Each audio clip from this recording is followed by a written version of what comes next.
అందరికీ నమస్కారము. గౌరవ ముఖ్యమంత్రి గారైన జగన్మోహన్ రెడ్డి గారు ముఖ్యమంత్రిగా ప్రమాణ స్వీకారం చేసి 5 సంవత్సరాలు ఎంతో విజయవంతంగా పూర్తి చేసుకున్నందుకు అభినందనలు తెలియజేస్తూ ఉన్నాను.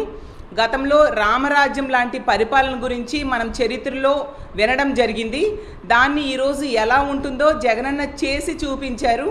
ఈరోజు ఆంధ్రప్రదేశ్ని అభివృద్ధి మార్గంలో పరుగులు పెట్టేట్టుగా జగనన్న పాలన సాగించిన విషయం మనందరము చూసాము. అభివృద్ధి సంక్షేమాన్ని రెండు కళ్ళగా భావించి ఒకవైపు అభివృద్ధి చేస్తూ ఇంకోవైపు సంక్షేమంలో ప్రజల జీవన ప్రమాణాలు పెంచుతూ ఉన్న పరిస్థితి మనం చూసాం. ఈరోజు జగనన్న ముఖ్యమంత్రి అయ్యాక ఆంధ్రప్రదేశ్ రాష్ట్రం ఈజ్ ఆఫ్ డూయింగ్ బిజినెస్లో నంబర్ 1 స్థానంకి వెళ్ళేట్టుగా చేయడం జరిగింది. అలాగే పెట్టుబడుల ఆకర్షణలో నంబర్ 1 స్థానానికి వెళ్ళేట్టుగా జగనన్న చేశారు. అలాగే జిఎస్డిపి గ్రోత్ రేట్లో కూడా ఆంధ్రప్రదేశ్ రాష్ట్రం నంబర్ 1 స్థానంలో ఈరోజు నిలబడేట్టుగా జగనన్న తన పరిపాలన సాగించిన విషయం మనందరము చూసాము. అలాగే తీసుకుంటే కడుపులో ఉన్న బిడ్డ నుంచి పండు ముసలి వాళ్ళ వరకు కూడా ఎన్నో సంక్షేమ కార్యక్రమాలు చేపట్టిన విషయం ఆంధ్ర రాష్ట్ర ప్రజలందరూ ఈరోజు చూశారు.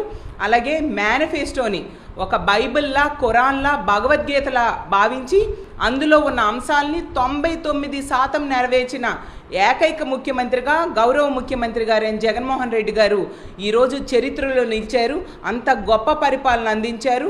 2,70,000 కోట్ల రూపాయలని డీబీటీ పద్ధతిలో రూపాయి అవినీతికి తావు లేకుండా అత్యంత పారదర్శకంగా అర్హత ఉన్న ప్రతి ఒక్కరు కూడా అందించారు. దానివలన ప్రజలు ఈ అమౌంట్ని సద్వినియోగం చేసుకోవడం వలన ఈ ఆంధ్రప్రదేశ్ రాష్ట్రంలో జగనన్న ముఖ్యమంత్రి అయ్యాక పేదరికం కూడా ఎంతగానో తగ్గింది. దానికి ఉదాహరణగా 2015-16లో మన పేదరికం 11.77% ఉంటే ఈరోజు జగనన్న ముఖ్యమంత్రి అయ్యాక 2022-23 ప్రామాణికాల ప్రకారం ఈ పేదరికం 4.19%కి తగ్గడం జరిగింది. అంతగా జగనన్న పేదల తాలూకా జీవన ప్రమాణాలు పెంచారు. అలాగే వాళ్ళ ఆత్మగౌరవం కూడా వాళ్ళ ఆత్మగౌరవంతో బ్రతికేట్టుగా ఈరోజు జగనన్న తన పరిపాలన సాగిస్తూ ఉన్నారు. ఒకప్పుడు తీసుకుంటే ప్రజలు పథకాల కోసం ఆఫీసుల చుట్టూ నాయకుల చుట్టూ తిరిగే పరిస్థితి ఉండేది. కానీ ఈరోజు ప్రజల ఇళ్ల ముంగిటికే అన్ని పథకాలు వస్తూ గ్రామ సచివాలయ వ్యవస్థ, వాలంటీర్ వ్యవస్థ ద్వారా అర్హత ఉన్న ప్రతి ఒక్క పేద ప్రజలకు కూడా అన్ని పథకాలు అందేట్టుగా జగనన్న చేసిన విషయం మనందరము చూసాము.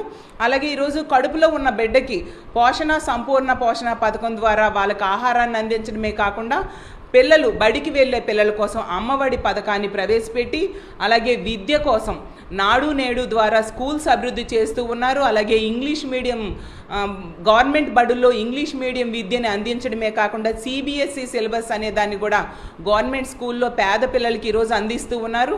అలాగే గోరుముద్ద పథకం ద్వారా మధ్యాహ్నం పేద పిల్లలకి గవర్నమెంట్ బడుల్లో అత్యంత పోషకాహారాన్ని అందిస్తూ ఉన్న పరిస్థితి మనం చూసాం.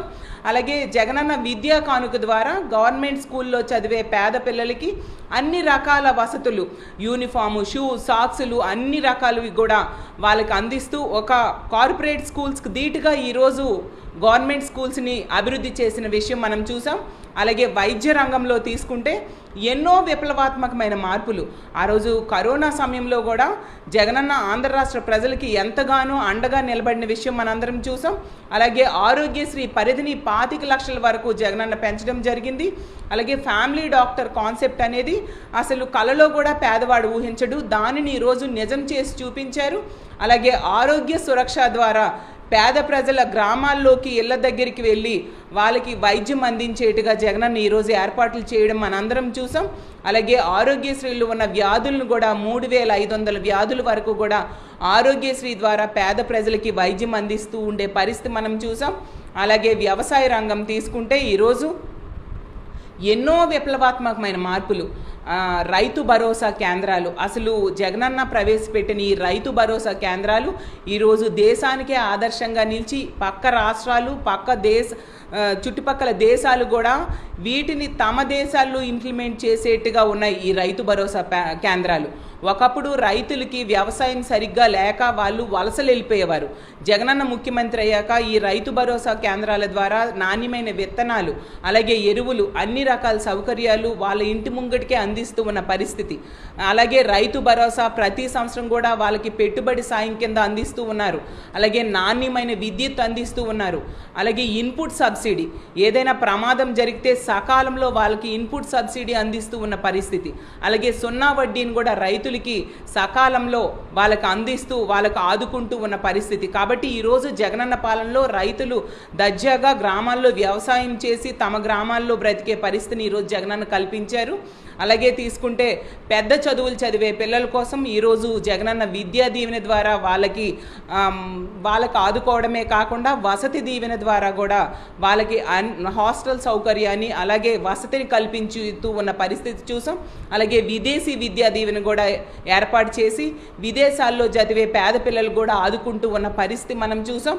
ఇలా తీసుకుంటే ఎన్నో రకాలుగా పేద ప్రజలను ఆదుకుంటూ ఉన్నారు. అలాగే బీసీ, ఎస్సీ, ఎస్టీ మైనారిటీలకి అగ్రతాంబూలం ఇస్తూ సామాజిక విప్లవం ఎలా ఉంటుందో ఆంధ్రప్రదేశ్ రాష్ట్రంలో తన పరిపాలన ద్వారా జగనన్న చేసి చూపించారు. అలాగే ముఖ్యంగా మహిళలకు వాళ్ళకి సామాజికంగా, ఆర్థికంగా, రాజకీయంగా ఉన్నత స్థానంలో కూర్చోబెడుతూ వాళ్ళ అభివృద్ధికి పెద్దపీట వేస్తూ ఈరోజు ఒక మహిళా పక్షపాత ముఖ్యమంత్రిగా జగనన్న ఆంధ్రప్రదేశ్ రాష్ట్రంలో నిలిచారు. అసలు మహిళలు ముఖ్యమంత్రులుగా ఉన్న రాష్ట్రాల్లో కూడా చేయనంత సంక్షేమము, అభివృద్ధి, మేలుని ఆంధ్రప్రదేశ్ రాష్ట్రంలో జగనన్న మహిళలకి చేయడం జరిగింది. అందువల్ల ఈ రాష్ట్ర మహిళలందరూ కూడా తమ సొంత అన్న ముఖ్యమంత్రి అయితే ఎంత చక్కగా ఎంత గౌరవంగా బ్రతుకుతారో అలా బ్రతుకుతూ ఉన్న పరిస్థితి మనం చూసాము. ముఖ్యంగా మహిళల రక్షణ కోసం దిశ చట్టాన్ని, దిశ యాప్ని తీసుకువచ్చి మహిళల రక్షణకి పెద్దపీట వేస్తూ తన పరిపాలన సాగిస్తూ ఉన్న పరిస్థితి మనం చూసాం.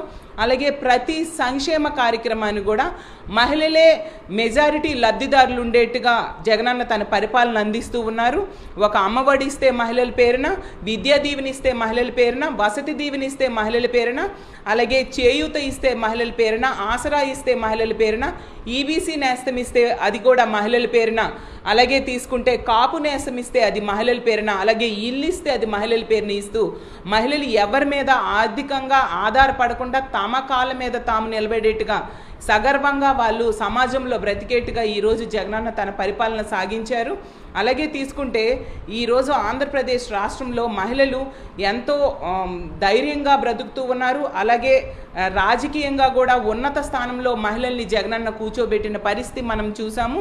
అలాగే వెనకబడిన వర్గాల కోసం, మహిళల కోసం 50% రిజర్వేషన్స్ నామినేటెడ్ పదవుల్లో, నామినేటెడ్ వర్క్స్లో కల్పిస్తూ జగనన్న ఏకం అసెంబ్లీలో చట్టాన్నే తీసుకొచ్చారు. అంటే ఇలాంటి వర్గాల మీద జగనన్నకి ఎంత అభిమానము అనే విషయాన్ని మనం అర్థం చేసుకోవచ్చు. ఇలాంటి పరిపాలన గతంలో మనం ఎప్పుడు కూడా చూడం. అంత గొప్ప పరిపాలన, దేశానికే ఆదర్శంగా నిలిచిన పరిపాలనని జగనన్న ఈ 5 ఏళ్ళలో ఈ ఆంధ్రప్రదేశ్ రాష్ట్రంలో ప్రజలకు అందివ్వడం జరిగింది. అలాగే తీసుకుంటే ముఖ్యమంత్రి గారు జగన్మోహన్ రెడ్డి గారు సంక్షేమంతో పాటు అభివృద్ధి, ఈరోజు 17 మెడికల్ కాలేజీలని ఆంధ్రప్రదేశ్ రాష్ట్రంలో కట్టిస్తూ అందులో 5 మెడికల్ కాలేజీలను ఆల్రెడీ ప్రారంభించడం జరిగింది. అలాగే 4 పోర్ట్లు, 10 ఫిషింగ్ హార్బర్లు, 6 ఫిష్ ల్యాండింగ్ సెంటర్స్ కన్స్ట్రక్ట్ చేస్తూ ఉన్న పరిస్థితి మనం చూసాము. అలాగే ముఖ్యంగా ఉద్యోగ అవకాశాల్లో యువతకి పెద్దపీట వేస్తూ 2,34,000 శాశ్వత ఉద్యోగాల్ని ఆంధ్రప్రదేశ్ రాష్ట్రంలో యువతకి అందించారు. అలాగే కాంట్రాక్ట్ అవుట్సోర్సింగ్ ఉద్యోగాలు కలిపి 6,50,000 ఉద్యోగాలు ఆంధ్రప్రదేశ్ రాష్ట్రంలో యువతకు అందించి వాళ్ళ అభివృద్ధి కోసం వాళ్ళు చక్కగా బ్రతకడం కోసం పెద్దపీట వేసిన పరిస్థితి మనం చూసాము. అలాగే ఉత్తరాంధ్ర అభివృద్ధి కోసం ఎంతగానో పాటుపడుతూ ఈరోజు మనం తీసుకుంటే ఉత్తరాంధ్రలో విశాఖపట్నాన్ని పరిపాలనా రాజధాని చేయడానికి సంకల్పించిన సంగతి మనందరము చూసాము. అలాగే ఉత్తరాంధ్రలో ఉన్న మూలపేట పోర్ట్ కన్స్ట్రక్ట్ చేస్తూ, శ్రీకాకుళం జిల్లాలో మూలపేటలో పోర్ట్ కన్స్ట్రక్ట్ చేస్తూ శ్రీకాకుళం ముఖ చిత్రమే మారిపోయేట్టుగా చేయబోతూ ఉన్నారు.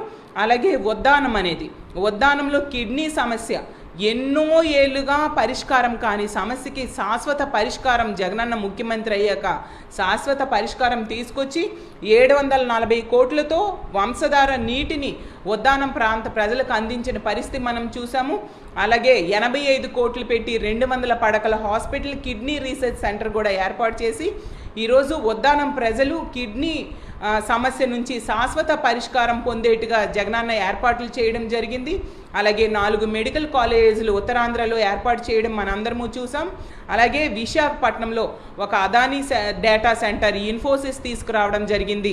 ముఖ్యంగా భోగాపురం ఎయిర్పోర్ట్ కన్స్ట్రక్షన్ ఎంతో శరవేగంగా జరుగుతూ ఉన్న పరిస్థితి మనం చూసాం. అన్ని రకాల అనుమతులు కేంద్ర ప్రభుత్వం నుంచి కానీ రాష్ట్ర ప్రభుత్వం నుంచి కానీ తీసుకొచ్చి ఎటువంటి ఆటంకాలు దాని కన్స్ట్రక్షన్స్ లేకుండా దాని కన్స్ట్రక్షన్ చాలా చక్కగా జరిగేట్టుగా ఈరోజు జగనన్న భోగాపురం ఎయిర్పోర్ట్ నిర్మాణం చేపడుతూ ఉన్న పరిస్థితి చూసాము. ఇలా అన్ని రకాలుగా ఈ ఆంధ్రప్రదేశ్ రాష్ట్రాన్ని అభివృద్ధి పదంలో నడిపిస్తూ ఉన్నారు. అలాగే గ్రామాలకు వెళ్తే ఒకవైపు గ్రామ సచివాలయాలు, ఇంకోవైపు ఆర్బీకేలు, అలాగే వైఎస్ఆర్ హెల్త్ క్లినిక్లు ఇంకోవైపు డిజిటల్ లైబ్రరీలు, ఎటు చూసినా అభివృద్ధి కనిపిస్తూ ఉంది. అలాగే గ్రామ సచివాలయాలకు వెళ్తే జగనన్న ఇచ్చిన 10 మంది శాశ్వత ఉద్యోగస్తులు అందులో కనిపిస్తూ ఉంటారు. ఇలా తీసుకుంటే ఎటు చూసినా జగనన్న తాలూకా మార్క్ పాలన మనకి ఆంధ్రప్రదేశ్ రాష్ట్రంలో కనిపిస్తూ ఉంది. కాబట్టి జగనన్న ఈ 5 ఏళ్ల పాలనలో రాష్ట్ర ప్రజలందరూ కూడా ఎంతో సంతోషంగా జీవిస్తూ ఉన్న పరిస్థితి. అందువలనే వాళ్ళ అభిమానాన్ని ఇలాంటి చక్కటి పరిపాలన అందించిన ముఖ్యమంత్రికి తమ కృతజ్ఞత చూపించాలి అని మొన్న జరిగిన ఎన్నికల్లో వన్ సైడ్గా వైఎస్ఆర్ కాంగ్రెస్ పార్టీకి ఫ్యాన్ గుర్తు మీద ఓటేసి ఇలాంటి ముఖ్యమంత్రి మళ్ళీ మనకు కావాలి అని ప్రజలందరూ డిసైడ్ అయ్యి మళ్ళీ జగనన్నని ముఖ్యమంత్రిని చేసుకోవడానికి ఓట్లు వేయడం జరిగింది. ఖచ్చితంగా 2024 జగనన్న వన్స్ మోర్ అనే దాన్ని నిజం చేస్తూ ఎంత చక్కటి రామరాజ్యం లాంటి పరిపాలన అందించిన జగనన్నని మళ్ళీ ముఖ్యమంత్రి చేయడానికి ఆంధ్ర రాష్ట్ర ప్రజలందరూ కూడా అన్ని వర్గాల ప్రజలు ఈరోజు తీసుకుంటే బీసీ, ఎస్సీ, ఎస్టీ, మైనారిటీలు, మహిళలు, వృద్ధులు అందరూ కూడా ఇలాంటి క్రెడిబిలిటీకి కేర్ ఆఫ్ అడ్రస్ అయిన జగనన్నని మళ్ళీ ముఖ్యమంత్రి చేయడానికి ఫ్యాన్ గుర్తు మీద ఓటేశారు.